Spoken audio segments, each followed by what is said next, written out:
Hello students, आज हम start करते हैं डिफरेंशियल कैलकुलस, अवकल गणित।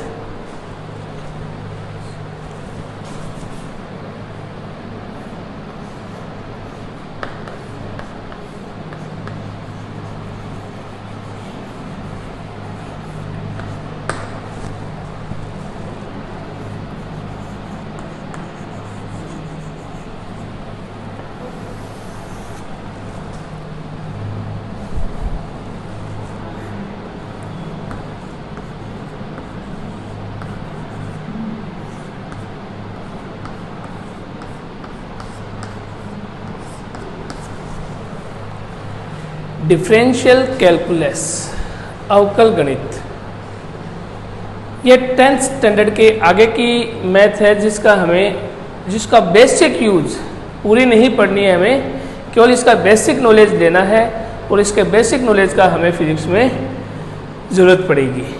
ठीक है, चलो स्टार्ट करते हैं। देखिए, डिफरेंशियल कैलकुलस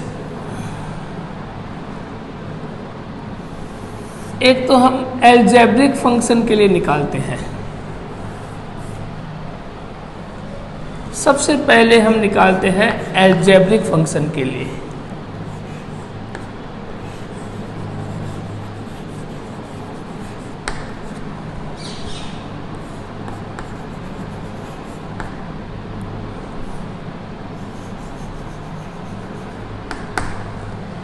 बीजगणितीय फलनों फंक्शंस,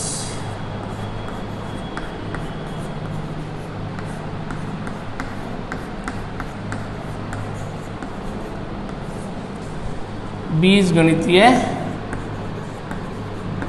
फलनों के लिए अलजेब्रिक फंक्शन, बीजगणितीय फलन, x की वैल्यू निकालना, y की फैक्टर वगैरह किए थे हमने 10th स्टैंडर्ड तक, वो सारे के सारे अलजेब्रिक फंक्शन में आते हैं जहां वेरिएबल का मान निकालना होता है।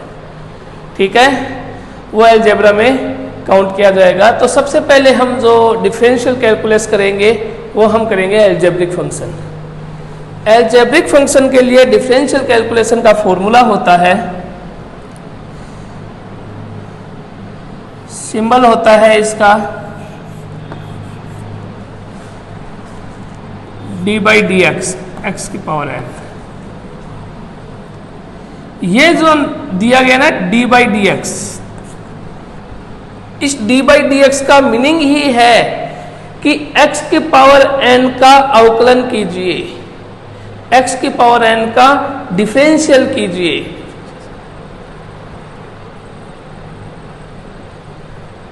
ये d बाई डी एक्स, इस d बाई डी एक्स का मीनिंग होता है अवकलन करना। जिस प्रकार से मैथमेटिक्स में सिंबल होते हैं, ये इस सिंबल का मीनिंग होता है आपको ऐड करना है, एडिशन। इसका मीनिंग होता है मल्टीप्लाई।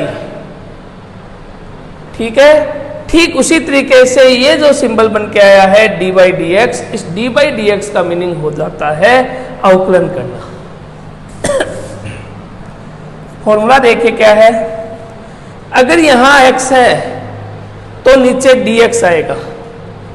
अगर ये y का फलन है, अगर ये y का फंक्शन है तो d बाई डी वाई बन जाएगा। अगर ये अगर ये t का फंक्शन है तो ये बन जाएगा d बाई डी टी। जिसका फंक्शन हमें मिला है x का, कि y का, कि z का, कि t का, कि p का, नीचे ये चीज आएगी।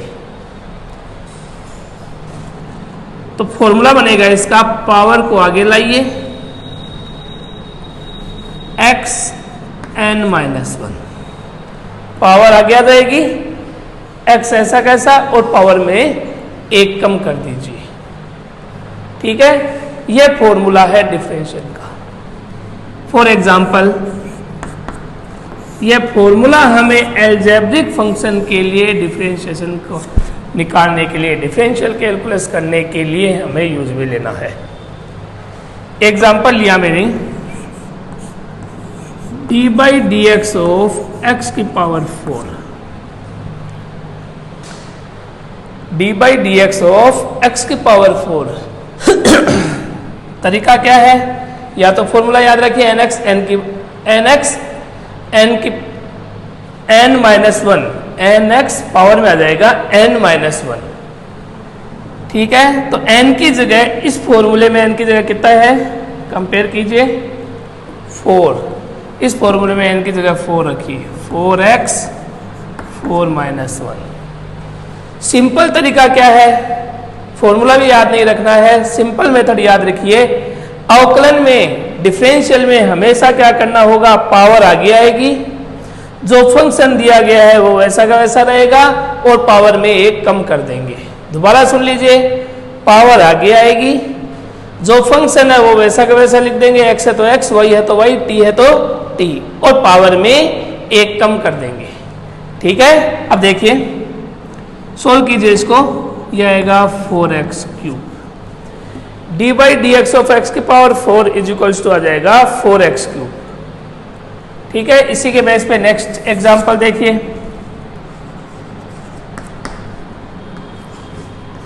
ये लीजिए, इस बार मैंने t के फंक्शन में ले रहा हूं तो मैंने बना दिया डी बाई डी टी।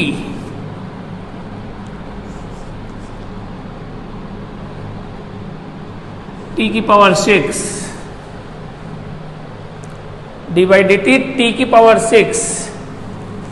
तरीका क्या बताया था, पावर को आगे लाइए, t ऐसा कैसा, पावर में एक कम कर दीजिए, 6 की पावर 6 में से एक कम कर दिया, आंसर आ गया 6t की पावर 5।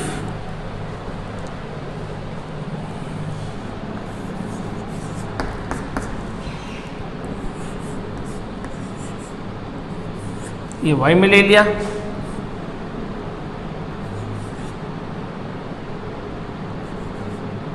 y की पावर 3 क्या आएगा, पावर एक ऐसी, y पावर आगे आ गई, y पावर में 1 एक कम कीजिए, 3 में से एक कम किया, कितना आ गया 2, डायरेक्ट लिख दो, या 3 माइनस 1 करके बना दीजिए, 3 माइनस 1, आंसर आ गया 3y square.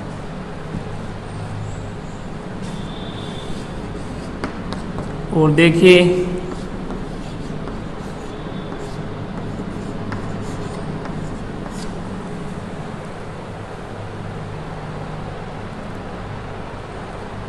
Three into Y square,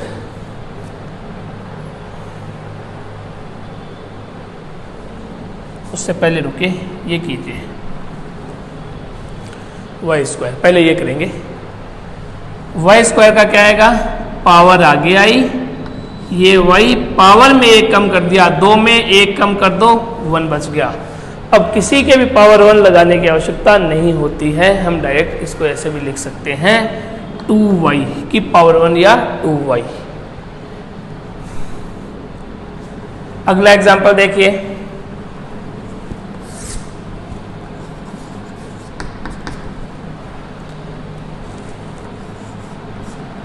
D by d y of y, d by d y of y, ये देखिए आप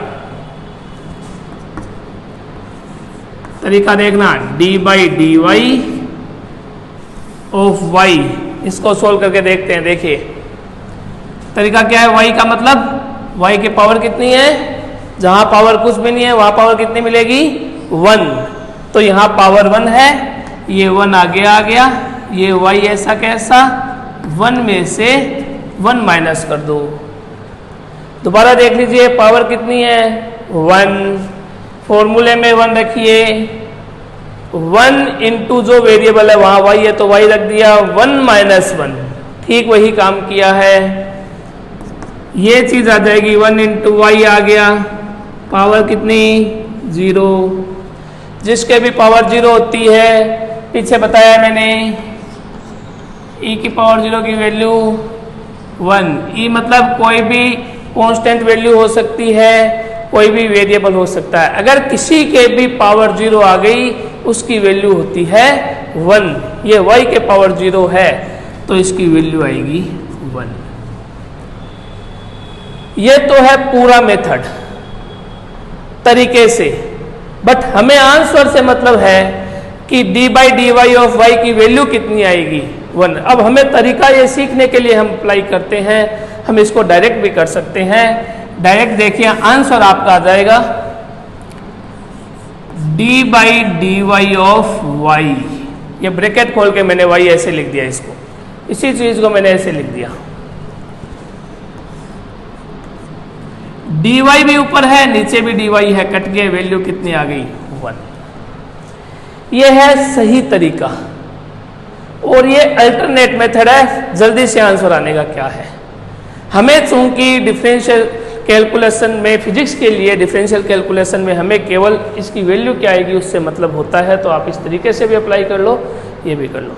ये सारी मौखिक कैलकुलेशन चलेगी, ये सारी की सारी मौखिक कैलकुलेशन चलेगी, हमें पूरा करके दिखाने की आवश्यकता नहीं रहती है, जल्दी जल्दी करना होगा हमें वर्क। आगे देखिए कुछ एग्जांपल और, इनको नोट कीजिए।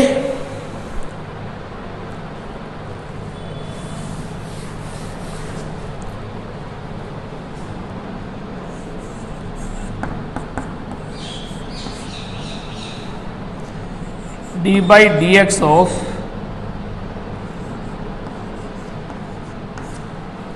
टू एक्स स्क्वायर,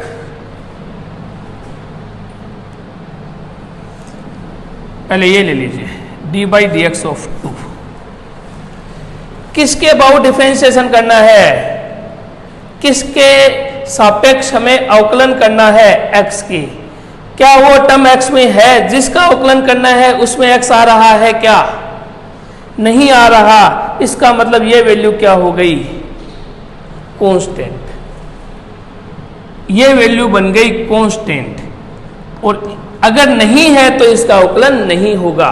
अवकलन तभी होगा अगर x के सापेक्ष पूछा गया है तो ये टर्म x में होनी चाहिए, y के सापेक्ष पूछा गया है तो ये टर्म y में होनी चाहिए, अगर नहीं है तो वो कांस्टेंट माना जाएगा और कांस्टेंट का अवकलन होता है 0, होगा ही नहीं उसका अवकलन। तो मैं इस चीज को एक फॉर्मूले के फॉर्म में भी लिख सकता हूं, D by D x of constant. किसी भी कांस्टेंट टर्म का जो अवकलन आएगा वो हमेशा क्या आएगा 0 आएगा, ये हमें याद रखना है। किसी भी कांस्टेंट का अवकलन हमेशा 0 होता है।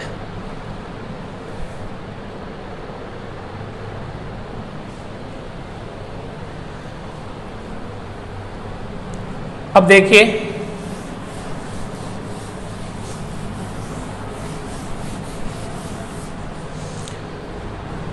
हमने t की पावर 6 का अवकलन किया 6t की पावर 5 आई। t की पावर 6 का अवकलन किया तो हमें मिला 6t की पावर 5। अब मैं कुछ क्वेश्चंस दे रहा हूं आपको, वो आपको घर से करने हैं। कुछ एग्जाम्पल मैंने कराए हैं, कुछ एग्जाम्पल और मैं दे रहा हूं, घर पे प्रैक्टिस कीजिए और मेरे को होमवर्क में सेंड कीजिए आप।